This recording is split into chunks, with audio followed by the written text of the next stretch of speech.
So this is how we use the double progression method to progress our accessory exercises.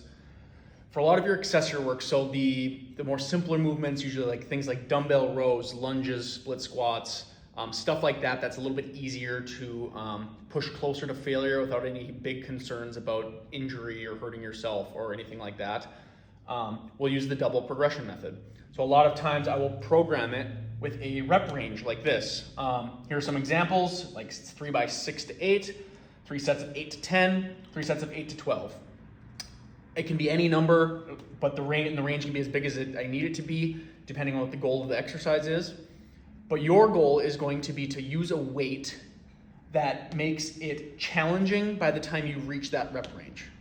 So, an easy example would be, if we're doing 3 sets of 8 to 10 single arm dumbbell rows. What I would do is I might use 1 to 3 warm-up sets to try to find a weight that is going to be challenging by the time I reach 8 to 10 reps.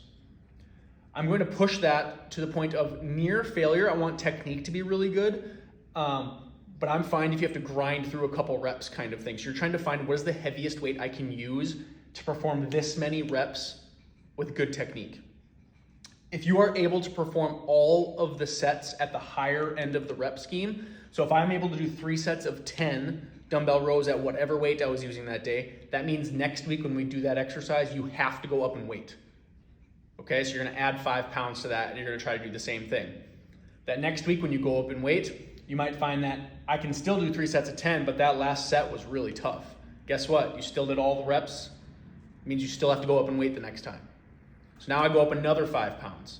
Now the next week you might notice, okay, I can get 10 maybe the first set, but then the second set gets much harder and I start to get close to failure at like 9 reps. Now the last set, maybe I can only do 7 reps, which was even below the rep scheme, which is fine. So now the next time we do that, the next week, I'm gonna stay at that weight, and my goal is to stay at that weight until I again can do all 3 sets of 10. And then I would, again, bump up the weight again.